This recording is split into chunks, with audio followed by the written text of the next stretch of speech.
verra bien. Voilà, c'est parti. Ok, donc je vous disais, la séance d'aujourd'hui sera consacrée à la correction du DM que vous avez rendu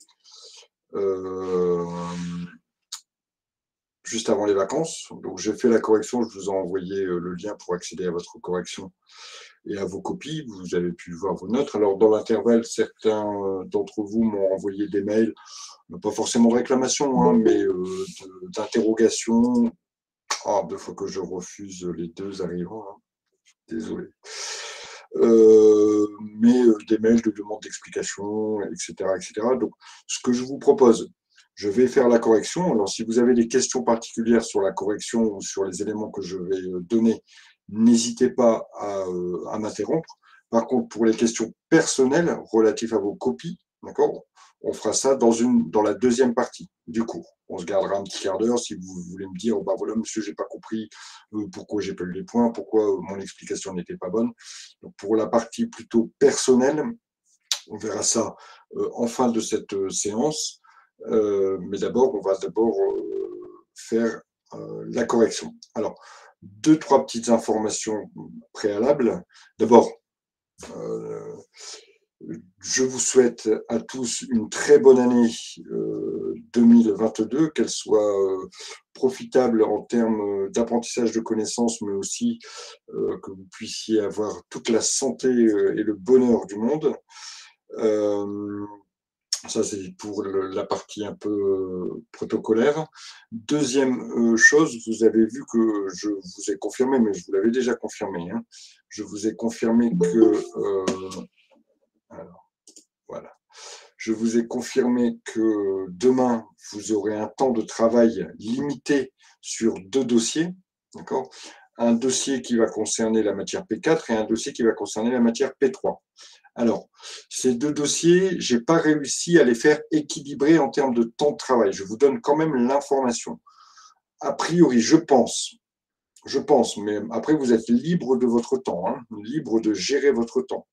Mais je pense que le dossier de P3 est un peu plus long à traiter que le dossier de P4.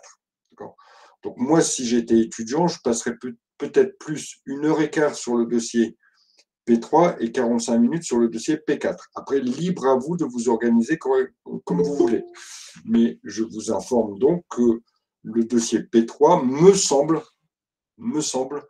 plus long à traiter que le dossier P4. D'accord ? Donc voilà pour la petite information. Je mettrai le sujet peut-être un petit peu avant, vers 9h. D'accord ? Donc vous avez jusqu'à 11h30 pour traiter les 2 thèmes, le thème P3 et P4, sur 2 copies séparées, s'il vous plaît. Ce sera plus facile pour moi la correction. Et vous m'envoyez les 2 copies en un seul envoi. D'accord ? C'est vraiment pour que voilà, je n'ai pas à rechercher les 36 000 mails. Donc vous me l'envoyez sur mon adresse mail, évidemment. Je remettrai en dessous toutes les coordonnées en dessous du sujet. Le sujet, il sera accessible sur votre NetCampus, mais je ferai aussi un envoi par mail. Il vous sera accessible sur NetCampus dans la partie travail à rendre, vous savez, bien sûr, pour chaque matière, mais je vous l'envoie aussi par mail. Comme ça, il y a 2 envois différents, 2 accès différents. Non, normalement, il n'y aurait pas de souci. Voilà pour la petite partie technique. Pas de questions pour le travail de demain? Ok. Ah bah alors, on peut donc commencer. Oui, allez-y, Mkirlidad. Ça concernera tout le semestre, tous les trucs qu'on avait Oui, vus oui, oui, de octobre on à a vu décembre. jusqu'au mois de décembre. Alors, il n'y a pas de surprise, hein, ce sont des exercices qu'on a déjà fait ensemble. Alors, pour le sujet de P4, c'est un petit peu différent. C'est un mail auquel il va falloir répondre, d'accord, bien sûr, en appliquant ce que vous savez sur la partie qui est à connaître. Alors, évidemment, vous avez accès à vos cours, d'accord? Donc, je ne trouve pas ça super, moi, en termes d'appréciation et d'évaluation, hein, mais bon, c'est comme ça. Passez pas passez pas trop de temps à faire des recherches dans vos cours, utilisez vos connaissances. Parce que malgré tout, les sujets sont faits voilà, pour utiliser tout le temps des 2 heures. Hein. D'accord. Allez, on y va. pour la correction de ce sujet, donc le cas e-shop. Alors, je vais faire un petit tableau blanc comme d'habitude hein, pour pouvoir vous présenter la correction.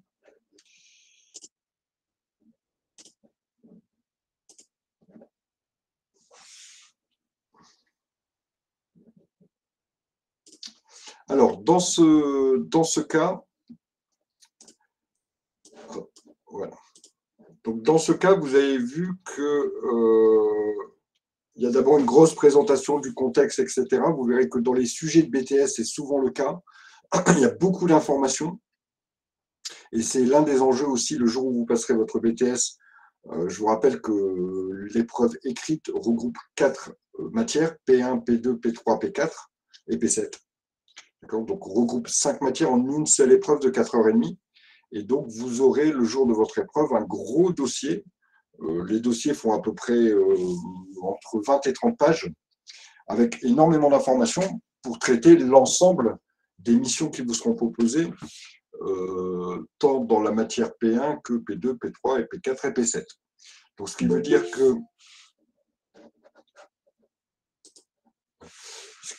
que c'est une épreuve aussi qui demande à être bien organisée parce qu'il y a beaucoup d'informations et que les informations sont propres à chaque mission, donc à chaque processus, P1, P2, P3, P4, P7, et qu'on peut s'y perdre assez facilement.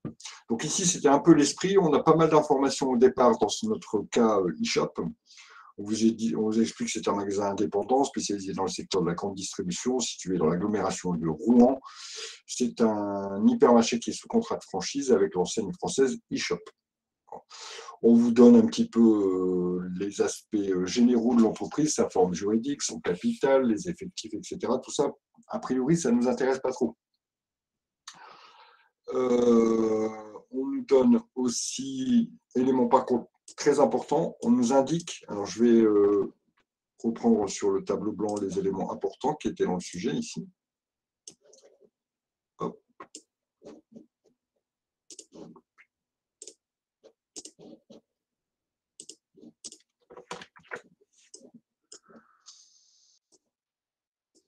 Donc, on nous indique que cette entreprise a 132 salariés. On verra par la suite que cette information est relativement importante.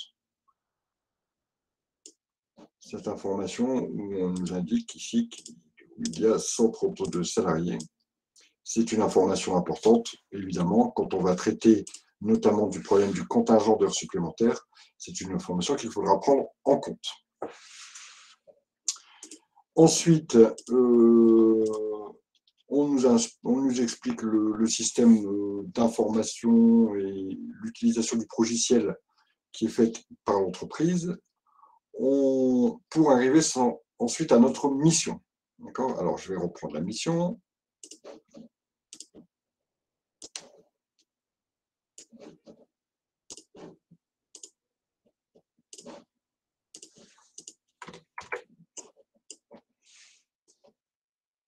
Voilà, on nous indique que le service des ressources humaines vient d'achever le planning des horaires pour le mois de décembre et que le cas de Madame Marinier interpelle ou attire l'attention de Madame Janzé, qui est votre supérieure, puisque vous êtes stagiaire dans cette entreprise. Madame Marinier, donc la salariée, ou monsieur, pardon, excusez-moi, c'est monsieur Marinier, le salarié a cumulé beaucoup d'heures supplémentaires depuis le début de l'année.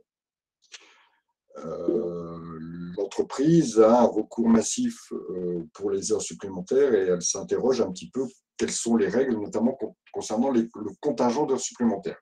Je vous écoute, Amadou. Si vous avez oublié de faire le partage. Ah, bah oui, faut me le dire. Bon, de toute façon, tout ça, vous l'aviez évidemment, mais je vais évidemment vous partager mon écran. Voilà, merci pour la petite info. Ok. Donc, on nous indique que l'entreprise a un recours assez inhabituel aux heures supplémentaires, tout simplement parce que peut-être qu'il y a un accroissement d'activité qui nécessite le recours à ces heures supplémentaires. Et donc, ici, il va falloir aussi s'interroger sur le contingent, c'est-à-dire le nombre d'heures maximum que l'entreprise peut faire avant de tomber dans un dispositif différent, notamment quant au repos compensateur qui va être, enfin au repos qui va être accordé aux salariés. Concrètement, on vous demande de calculer à l'aide du relevé d'heures effectué par M.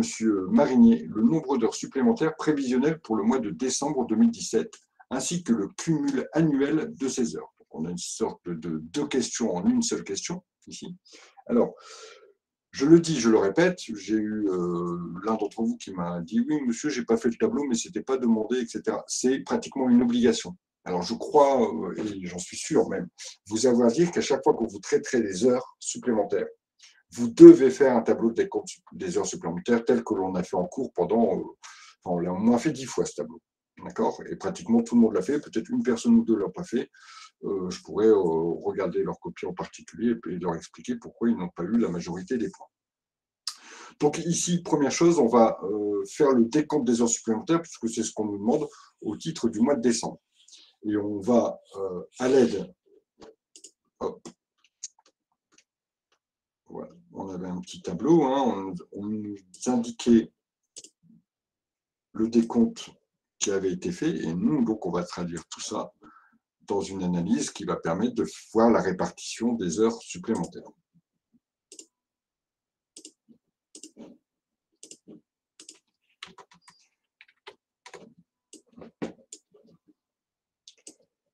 Voilà, alors ce décompte, il est le suivant. On a des heures ici en semaine 44, 45, 46, 47, 48, etc. D'accord ? Ici, ça concerne le mois de novembre et ici, ça concerne le mois de décembre. Il y a une première chose qui doit nous interpeller, c'est qu'il y a une semaine qui est à cheval entre les deux mois. Et ici, bien sûr, il faudra faire application de la règle qui veut que si le dernier jour travaillé appartient au mois de décembre, alors toute la semaine, en termes d'heures supplémentaires, toute la semaine doit être comptabilisée sur le mois de décembre. C'est ici un des points qui était important à voir.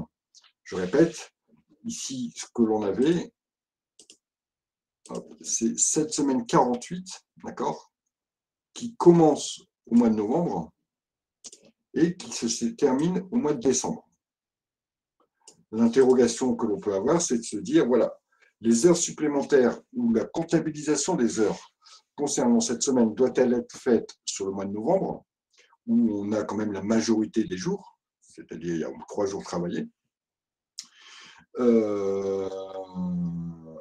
bien sur le mois de décembre. Donc, ce que l'on a donné, nous, comme règle, et qu'on a appliqué en cours, c'est que la comptabilisation des heures se fait en fonction du dernier jour de travail. Ici, le dernier jour de travail, c'était le samedi 2, et le samedi 2 est sur le mois de décembre, donc toute la semaine, en termes d'heures supplémentaires, doit être comptabilisée sur le mois de décembre. Alors, ça veut dire quoi? Ça veut dire que on doit construire notre petit tableau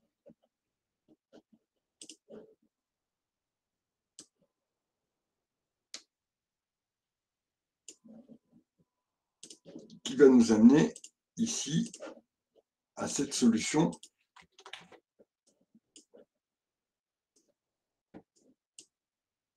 ici. Donc, on reprenait les semaines, on mettait le nombre d'heures réalisées, on mettait le nombre d'heures normales, alors cette colonne n'est pas forcément obligatoire, et on en déduisait le nombre d'heures supplémentaires.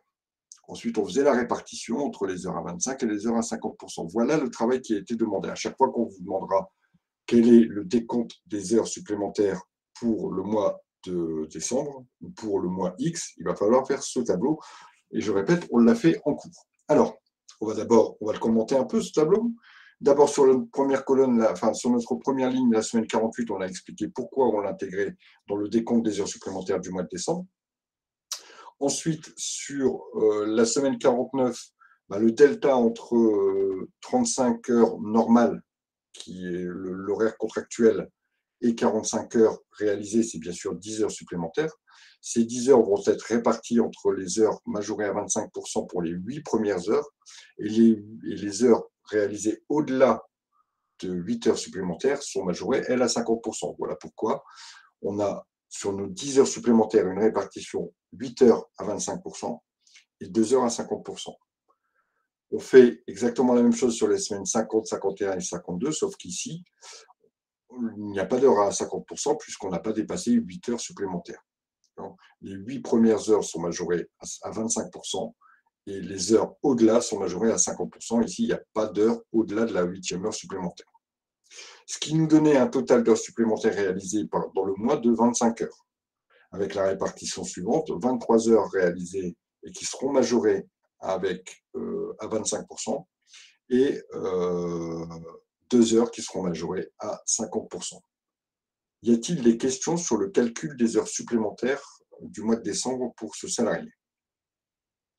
Ce type de tableau, on l'a fait 10 fois. Hein. Donc, a priori, il n'y avait pas de grande difficulté à ne pas savoir le faire. Et je pense qu'il n'y a pas eu grand monde qui n'a pas su le faire. Alors peut-être les seules personnes qui n'ont pas su le faire, c'est les gens qui n'ont pas assisté au cours parce qu'ils sont arrivés un peu en retard. Il faudra vraiment se mettre en ordre concernant ses connaissances quant à la réalisation de ce type de tableau. Dans la deuxième partie de la question, on nous demandait de regarder le cumul qui avait été fait. Alors, on nous avait donné, hop, je reprends, tac, tac.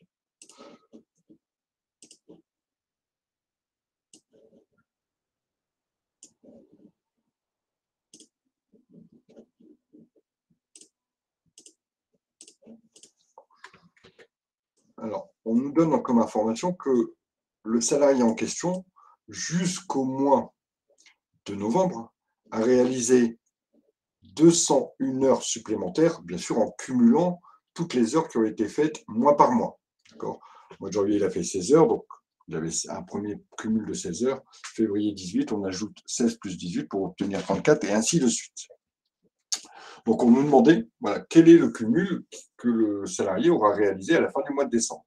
Donc deux solutions, soit on reprenait ce tableau et puis on le complétait, d'accord, où on disait ici, finalement, le salarié il a fait 25 heures et donc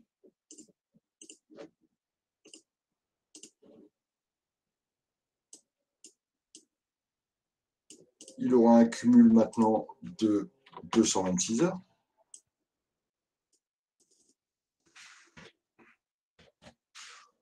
C'était, je pense, la solution peut-être la plus logique, hein, c'est représenter le tableau, et puis surtout que là, vous aviez le temps, hein, représenter le tableau et mettre complété pour le nombre d'heures supplémentaires réalisées, et donc le cumul que l'on avait. Ou deuxième solution, on pouvait très bien présenter sous forme rédactionnelle les choses, c'est-à-dire que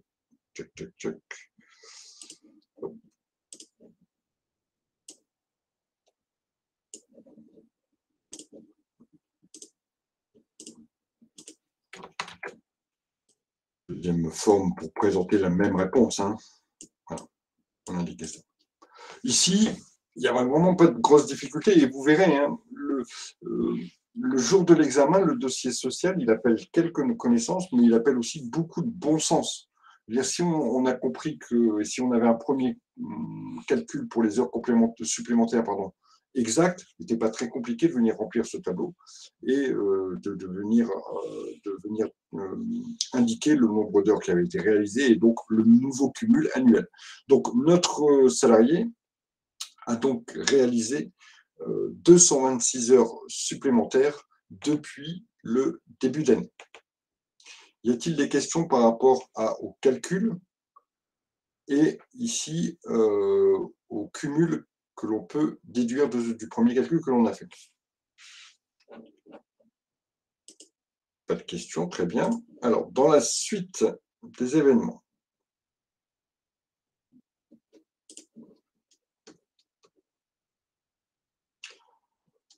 on nous demandait de déterminer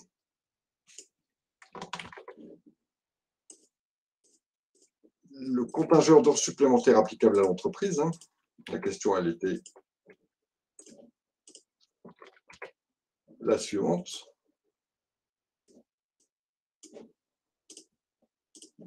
De déterminer le contingent d'heures supplémentaires applicables à l'entreprise et d'en déduire le nombre d'heures de repos auquel a droit M. Marigny au 31 décembre.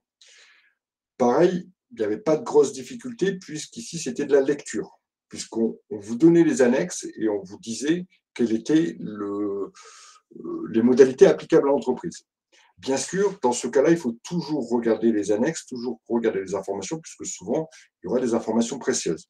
Ici, en l'occurrence, on faisait référence à la convention collective et on nous indiquait, on nous donnait un article de la convention collective, donc applicable à l'entreprise, qui, elle, renvoyait aux dispositions légales, c'est-à-dire ne donnait pas de volume spécifique à l'entreprise, mais disait le volume qui sera applicable à l'entreprise, c'est le volume légal. Et le volume légal, on le sait, il est de 220 heures.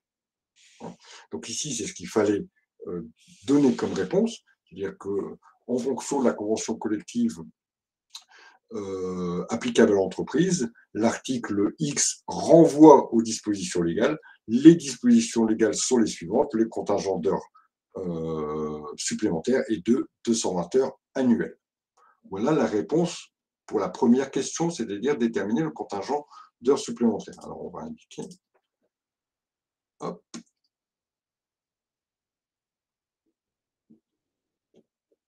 Alors, je vais mettre l'ensemble de la réponse.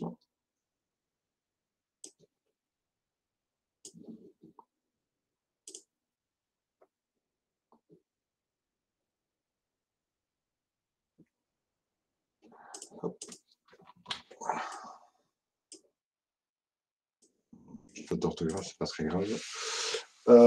Donc, maintenant, quelles sont les heures réalisées au-delà du contingent? On sait que le contingent, c'est cette limite. Toutes les heures réalisées qui sont dans les 220 heures ne demanderont pas un traitement particulier, sauf celui d'être majoré à 25 ou à 50% dans les conditions qu'on a données tout à l'heure. Par contre, les heures qui sont réalisées au-delà du contingent demandent un traitement particulier. Donc déjà, il fallait déterminer le nombre d'heures réalisées au-delà du contingent. Pas très compliqué une fois qu'on avait deviné qu'on avait donné le contingent, ici 220 heures. On a réalisé 226 heures. Une simple soustraction de 226 moins 220, ça nous donnait 6 heures supplémentaires réalisées au-delà du contingent.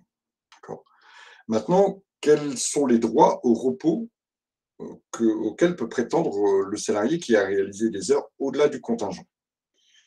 Ça, c'est du court, il faut le savoir, mais surtout, alors pour beaucoup, vous le savez, mais dans la justification, vous ne m'avez pas donné tous les éléments. Il est important, quand vous donnez une solution, de dire pourquoi, avec tous les éléments, un petit peu comme on le fait en P3, c'est-à-dire bien souvent on étudie les conditions, on explique que les conditions sont réalisées, donc on donne la solution. Ici, c'est un peu la même chose. Il faut absolument expliquer pourquoi vous avez dit qu'il y avait 6 heures de compensation obligatoire, de contrepartie obligatoire en repos. Pourquoi? Pourquoi 6 heures? Pourquoi 100%? D'abord, à quoi correspond 6 heures? Ça correspond à 100%. Et pourquoi 100%? Parce que si l'entreprise a plus de 20 salariés, alors la contrepartie obligatoire en repos est de 100% du nombre d'heures réalisées, au-delà du contingent. Si l'entreprise avait eu moins de 20 salariés, c'était 50%. Donc voilà la réponse qui avait été apportée. Donc on a 6 heures qui ont été réalisées au-delà du contingent, qui donnent droit à 6 heures de contrepartie en repos obligatoire. Pourquoi? Parce que pour les entreprises qui ont plus de 20 salariés, la contrepartie est de 100% des heures réalisées au-delà du contingent.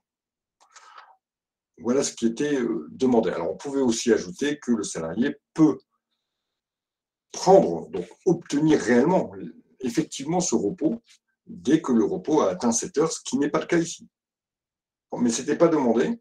On vous demandait simplement de déduire quel est le repos auquel le salarié avait droit. Des questions par rapport au contingent et au corps, c'est-à-dire la contrepartie obligatoire en repos et son pourcentage? Pas de questions? Ok, on va continuer. Partie suivante, le contrôle du bulletin. C'était une autre mission. On avait donc un bulletin qui avait été réalisé et on nous demandait de contrôler l'exactitude des composantes de la rémunération brute de M. Rochefort. Hop, on va revenir là-dessus.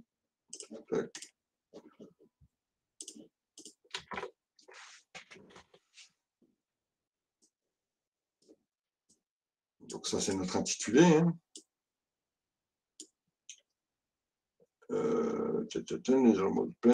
Voilà. Donc on nous demandait de contrôler. Alors on va tout de suite regarder ce bulletin et donc contrôler chaque montant. Je vais reprendre le bulletin qui est ici. Et donc contrôler l'exactitude des montants.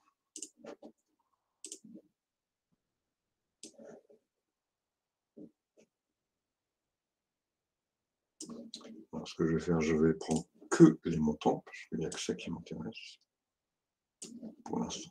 Voilà.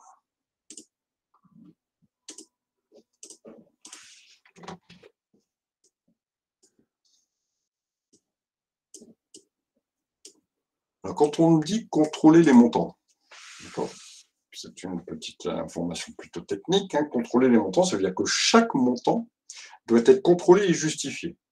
Alors, dans votre métier, d'abord, dans votre futur métier de comptable, et ensuite, dans la réalisation des travaux que vont vous demander vos différents enseignants, je vous conseille vraiment d'être super bien organisé, d'accord, dans les réponses que vous apportez. C'est-à-dire que vous allez justifier, ici on doit justifier les montants. Enfin, je vais indiquer le premier montant et je vais donner toute la justification et éventuellement le calcul qui accompagne cette justification. Le premier montant que je dois ici, j'ai 7 montants, donc j'ai 7 justifications à apporter. Le premier montant, c'est celui de 106 heures. Le premier montant, ici, c'est celui de 104 heures. Donc 104 heures, c'est quoi? C'est le nombre d'heures que le salarié doit être rémunéré. Alors ici, comment on va le justifier? On va le justifier parce que le salarié a un contrat à temps partiel. Et ça, je vous avais expliqué comment on justifiait le nombre d'heures du salaire de base. On prend la durée contractuelle hebdomadaire, c'est-à-dire la durée contractuelle de la semaine, on multiplie par 52, on divise par 12 et on obtient la durée moyenne par mois pour le salaire de base. Quand ça, on l'avait fait avec notamment les contrats à temps plein pour obtenir nos 151,67 €. On fait la même chose si c'est un contrat à temps partiel, ce qui est le cas ici. Et notre salarié, lui,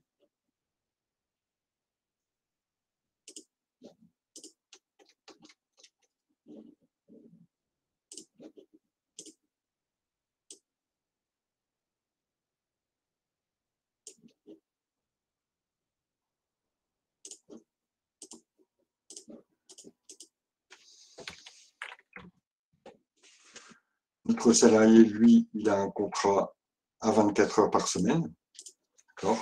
Si on fait 24 heures fois 52 divisé par 12, on obtient donc nos 104 heures. Et ça, on l'a dans son contrat de travail. Hein. Donc ici, pas de souci, puisqu'on nous demande de contrôler l'exactitude. Donc il faut indiquer, hein, est-ce que c'est bon ou est-ce que c'est pas bon. Ici, pas de problème, c'est bon. Comment peut-on justifier maintenant les 12 €? Deuxième montant, je vais justifier les 12 €. Donc les 12 € se justifient puisque ici notre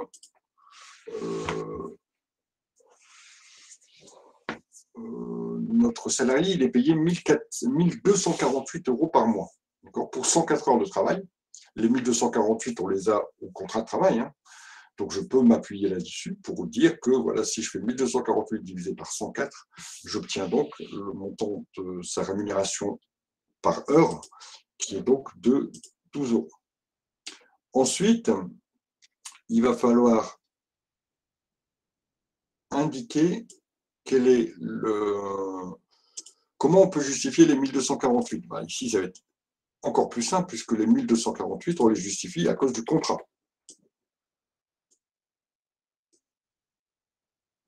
Voilà, donc on justifie ici le taux horaire. Encore une fois, pas de problème pour le taux, il est donc exact. Ensuite, on va justifier le montant salarial de 1248, deux solutions. soit on faisait 104 fois, enfin l'inverse de ce qu'on a fait précédemment, c'était un peu trop facile, je trouve, mais enfin, peu importe. Ou sinon, on indiquait que c'était le montant qui était dans le contrat. Donc, il n'y a pas de problème là-dessus. J'arrive à justifier. Comment vous le justifiez? Ben, c'est marqué dans le contrat. Donc voilà, pas de problème. Et encore une fois, le montant est exact puisqu'on n'a pas d'erreur à relever à ce niveau-là. Alors, par contre, concernant maintenant la ligne des absences, effectivement, ici, vous avez tous noté que notre salarié n'avait pas été absent 7 heures, mais 10 heures. Alors, en général, vous avez bien repéré le problème. Donc, ben, ici, simplement, il fallait indiquer qu'en faisant le décompte, on retrouve non pas 7 heures d'absence, mais 10 heures d'absence. Par conséquent, le montant là est erroné.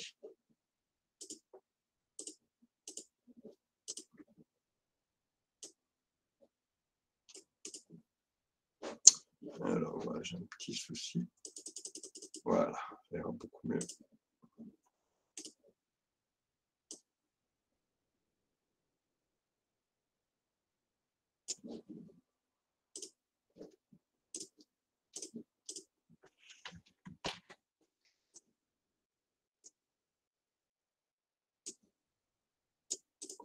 Voilà, donc si on reprenait que notre salarié travaillait 7 heures le vendredi et 3 heures le samedi, on avait effectivement relevé que, comme il avait une absence vendredi et samedi, que ça faisait donc un total de 10 heures et non pas de 7 heures comme son bulletin l'indiquait. Donc il y avait une erreur sur le bulletin et qu'il fallait remplacer notre moins 7 par 10. On verra qu'après, ça va légèrement modifier les calculs. Ensuite, comment justifier ce 12,116? Alors, c'était le montant le plus compliqué à justifier. Il demandait peut-être quelques petites recherches, puisque nous n'avons pas vu comment on pouvait justifier ce montant. Le montant des absences, il est fait en fonction du nombre d'heures effectives de travail. Alors, je vais vous mettre l'explication. Je vais remonter un peu tout ça. Mais c'est quelque chose, je ne vais pas trop m'attarder dessus, puisqu'on va retravailler dessus dans les séances qui vont suivre.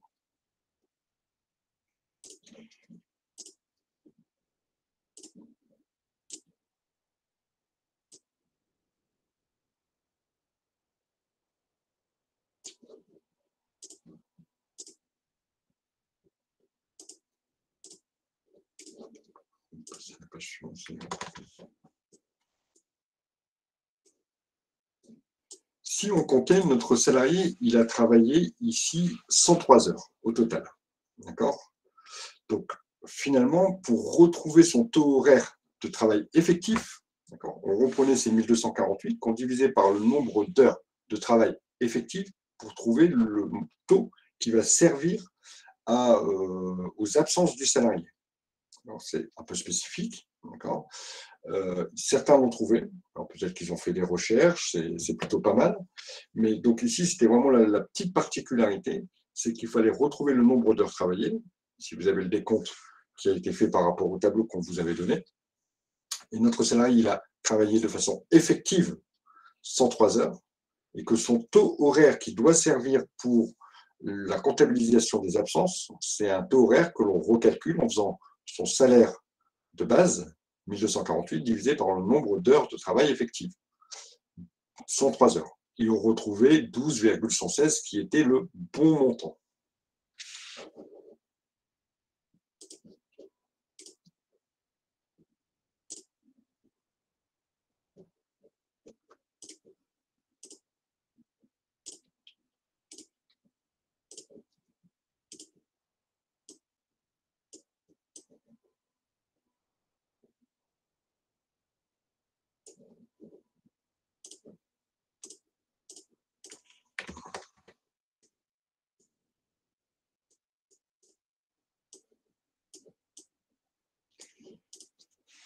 Voilà.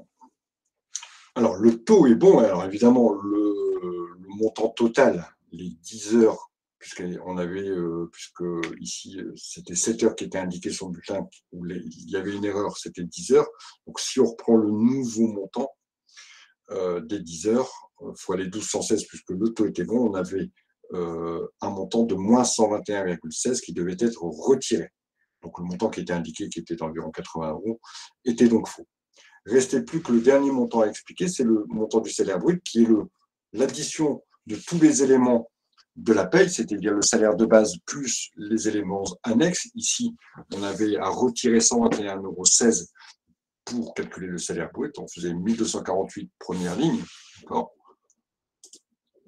plus 84, mais qu'on remplaçait par 121,16 et on retrouvait un nouveau montant brut.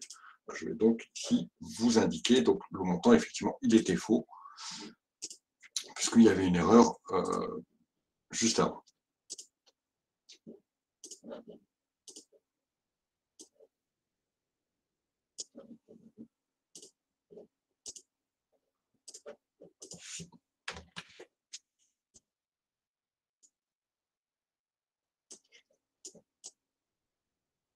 Voilà pour le montant. Et donc, on expliquait les 7 montants, même si, par exemple, pour le 1248, le troisième montant que l'on a expliqué, c'était relativement simple, puisqu'il suffisait de s'appuyer sur le contrat de travail.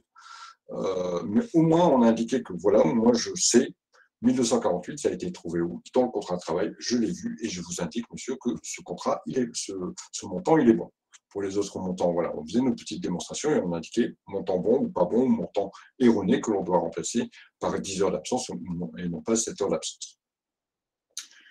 Voilà, cette deuxième partie, elle était un peu plus technique, mais pour moi, elle me plaisait beaucoup plus. Enfin, c'est là où on voyait un petit peu toutes vos connaissances qui commencent normalement à se mettre en place. Y a-t-il des questions sur cette deuxième partie? Pas de questions? Très bien, on va pouvoir passer à la troisième partie. Alors, la troisième partie, super simple, puisqu'on l'avait fait en cours. D'accord? On avait pratiquement, je ne sais plus, mais je crois que j'avais pratiquement retravaillé les mêmes tableaux. C'était donc concernant la période d'essai et la période d'essai et clause de non-concurrence. Donc, 2 clauses qu'il fallait analyser, en fonction bien sûr de vos connaissances.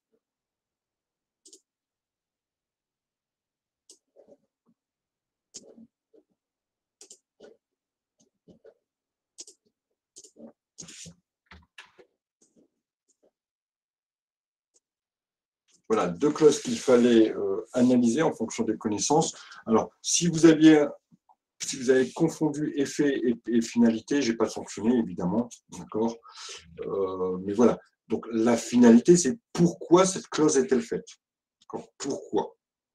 Les effets, c'est comment je vais la mettre en place et qu'est-ce qu'elle me permet de faire? Qu'est-ce qu'elle induit comme comportement? Alors, concernant la clause de période d'essai, pourquoi? Donc, finalité, c'est pourquoi. Donc, pourquoi mettre en place une période d'essai? Tout simplement parce que ça permet à l'employeur de tester les capacités du professionnel du salarié et parallèlement, ça permet au salarié de voir un peu si le travail correspond à ses attentes. Maintenant, quels sont les effets de la clause? Les effets de la clause, c'est que les parties peuvent rompre le contrat. La procédure est relativement rapide, peut-être assez peu contraignante, peut-être juste à parler de ce délai de prévenance, mais aussi d'indiquer que voilà, nos personnes n'ont pas à invoquer de motifs, ou en tout cas n'ont pas à justifier de raisons particulières. Ensuite, quelles sont les conditions de validité? Alors d'abord, il faut, je crois que je ne l'ai pas inscrit, mais comme c'était plutôt évident, mais si vous l'avez mis, je l'ai quand même certainement valorisé. Il faut que la clause soit inscrite au contrat. Si elle n'est pas inscrite au contrat, elle ne peut pas être opposée au salarié. On ne peut pas lui dire il y a une clause de période d'essai, donc je fais jouer la clause et donc je décide de rompre le contrat. Si la clause n'est pas indiquée dans le contrat, alors elle n'existe pas. Ensuite, bien sûr, il y a des délais à respecter, des durées maximum à respecter. Voilà, j'ai valorisé aussi ceux qui m'ont mis toutes les précisions, parce que, encore une fois, hein, vous aviez le temps, c'est un DM, donc on avait le temps de faire les petites recherches et d'indiquer les différentes modalités de durée. Et bien sûr, le but de la clause doit être respecté, donc sa finalité doit être respectée. Ça permet bien de tester les capacités professionnelles. Si il n'y a pas lieu de tester les capacités professionnelles, alors il ne peut pas y avoir de clause. Je vous ai certainement, lors de nos cours, pris l'exemple de 2 contrats successifs pour le même salarié dans le même poste, dans la même entreprise. peut imaginer à 2 CDD de 4 mois chacun, d'accord, donc avec un renouvellement d'un CDD, d'un contrat à durée déterminée. Le premier contrat peut comporter une clause. Je vous rappelle que la durée, c'est 1 jour par semaine avec un maximum de 15 jours pour les contrats de moins de 6 mois, ce qui est le cas ici. Donc, une première période d'essai qui a été mise sur le premier contrat et le même salarié, on lui fait un deuxième contrat où on renouvelle son contrat CDD pour une deuxième période de 4 mois, ou même plus, peu importe, pour le même poste. Il n'y a pas lieu d'avoir une autre période d'essai sur le deuxième contrat. Pourquoi? Parce que le but, c'est de tester. Si vous proposez un contrat à quelqu'un qui a déjà réalisé 4 mois chez vous, c'est que vous avez largement eu le temps de le tester. Donc, il n'y a plus de nécessité de le tester. D'autant plus qu'il y a déjà eu une première période d'essai, qu'a priori, vous avez été content, vous avez décidé de renouveler le contrat. Hors de question de remettre une période d'essai. Alors, vous pourrez imaginer, par exemple, un contrat différent ou un poste différent. Là, oui, puisqu'on doit tester de nouvelles capacités, là, oui, on peut envisager une période d'essai. Ensuite, la clause de non-concurrence. Alors, pas de grande surprise, hein, encore une fois, hein, parce que c'est des choses qui ont été vues en cours. A priori, si vous saviez votre cours, si vous aviez bien vu votre cours, et je crois que j'ai même fait ces mêmes tableaux lors de l'étude de ces clauses, vous deviez avoir largement les points.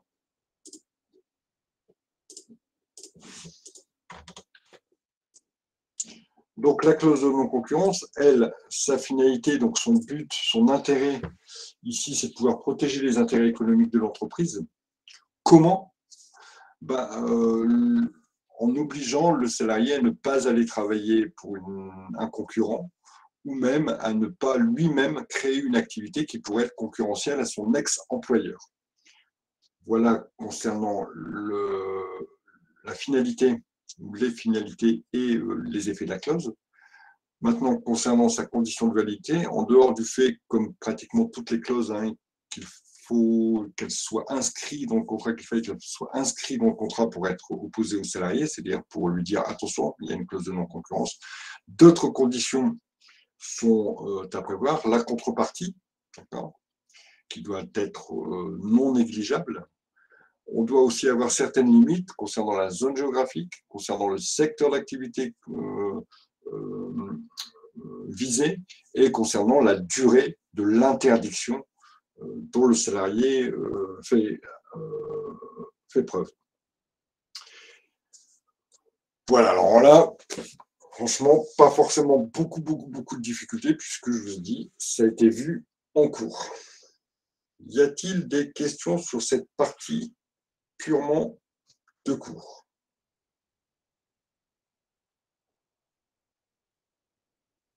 Pas de questions? Bon, très bien. Alors maintenant, avez-vous des questions personnelles sur votre copie?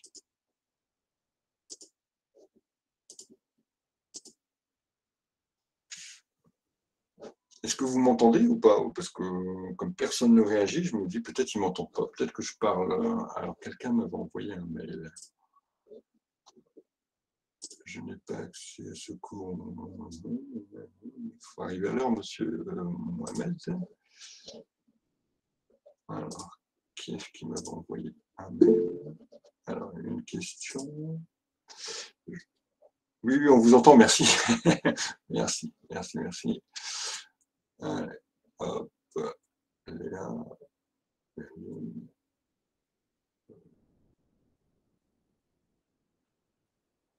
Alors, ici, Nora.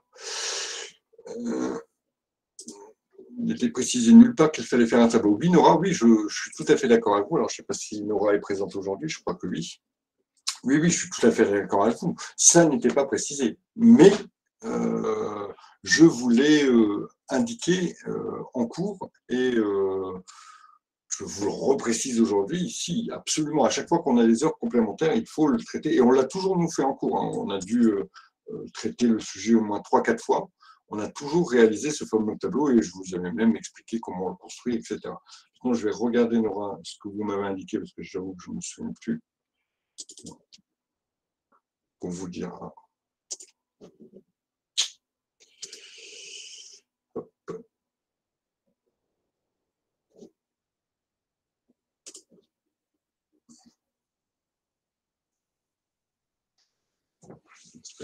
des choses. Alors.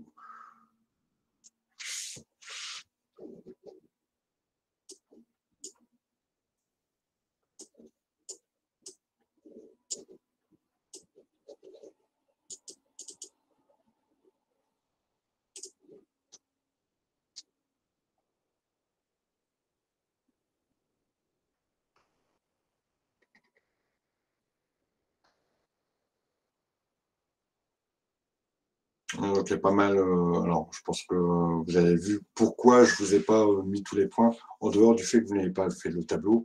Nora, je ne pense pas avoir enlevé des points par rapport au tableau. Vous avez rédigé, pas de souci, mais sachez que voilà, le correcteur, lui, il attend le tableau. Il attend absolument le tableau. D'accord?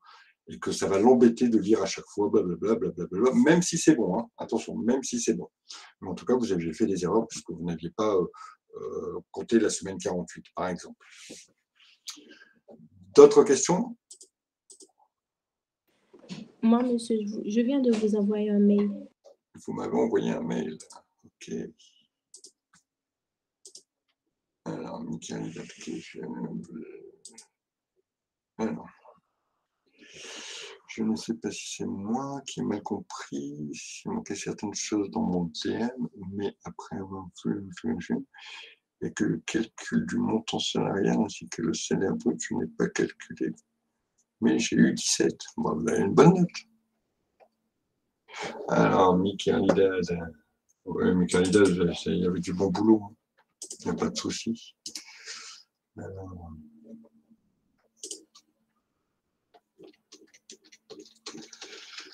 Alors, ça, pas de souci là, pas de souci là. Donc les 104, vous avez justifié. Les 12, vous avez justifié les 12 euros. Hein.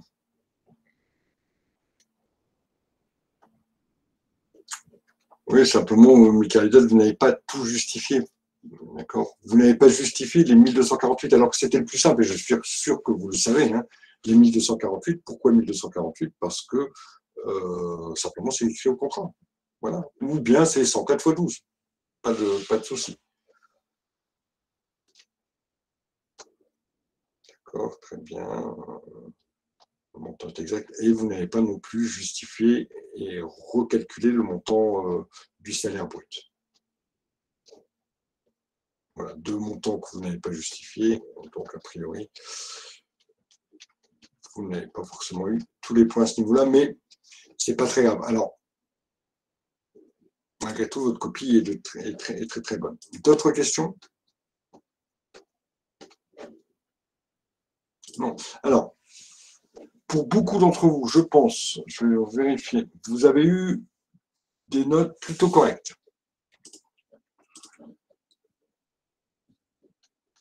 Voilà, si je regarde, beaucoup d'entre vous ont eu des notes plutôt correctes. 2-3 personnes doivent continuer à travailler, même si vous avez une mauvaise note. Alors, je ne vais pas les citer évidemment, puisque ce n'est pas l'intérêt ici, hein, d'accord. Mais sachez que si vous n'avez pas eu la moyenne, c'est pas grave. C'est pas grave, vous n'avez pas la moyenne, vous n'avez pas la moyenne. Hein, le monde ne va pas s'arrêter, d'accord. Mais simplement, ça doit vous indiquer le travail que vous avez fourni, le niveau de compréhension que vous avez par rapport au sujet, d'accord. En sachant que c'était quand même quelque chose pour lequel vous aviez eu du temps et qu'il y avait, à mon avis, moyen d'aller chercher 17, 18. Je m'attendais vraiment à ce que tout le monde ait 17, 18. Il y a eu des 17, 18. Il y a même, et je félicite, là je le dis, je félicite Léa. Ah ben non, elle n'est pas là. Je félicite Léa qui a eu 20. Hein, d'accord, tout était bon, il n'y a aucun problème.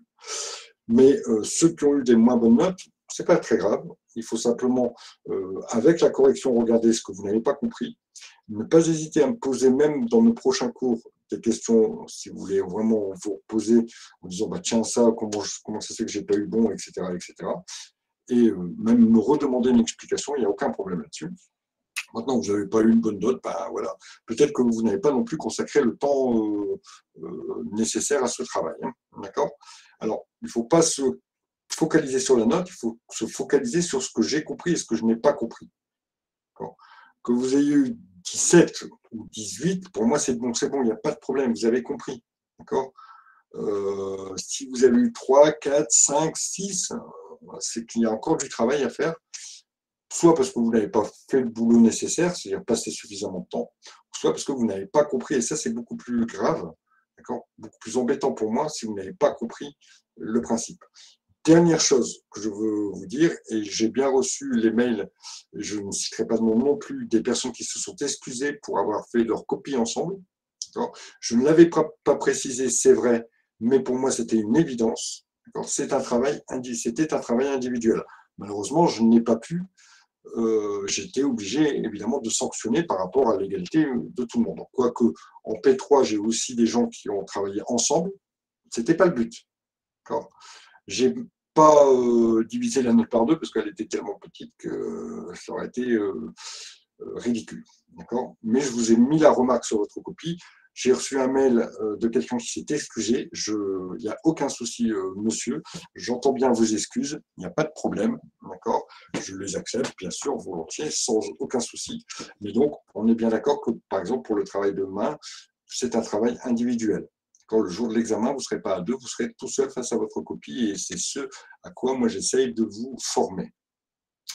Voilà, ce petit rappel fait.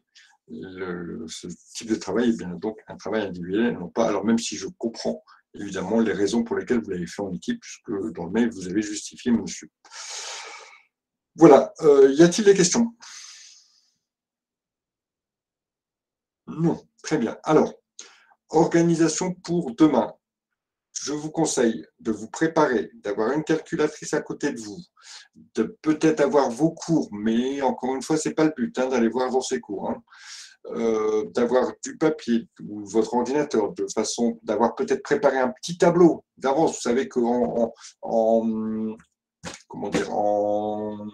TVA, ça sera toujours analyse des TVA déductible, TVA exigible. On sait ça, c'est toujours pareil, notre affaire. Donc, préparez peut-être votre tableau sur Excel, etc., etc. De façon à ce que demain, vous puissiez travailler dans les bonnes conditions. Vous ne vous réveillez pas à la dernière minute. Petit rappel, d'accord. L'épreuve, je vous dis, elle sera à 9 h à peu près, elle sera mise en ligne. Vous pouvez attaquer quand vous voulez. A priori, moi, je pense qu'il y en a pour 2 heures.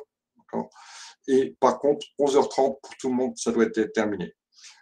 L'heure du mail me servira pour dire je prends en compte ou pas votre copie.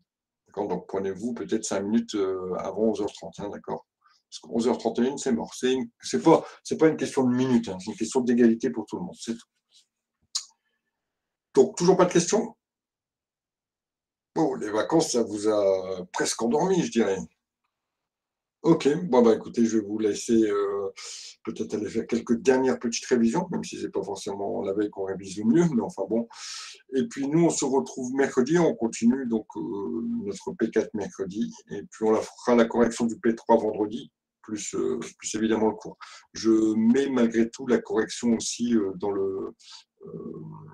sur NetCampus, la correction de ce qu'on vient de faire. Voilà, écoutez, je vais vous souhaiter une bonne soirée et je vous dis donc un mercredi soir. Au revoir tout le monde. Au revoir. Au revoir. Au revoir. Au revoir Ita, au revoir tout le monde. Au revoir.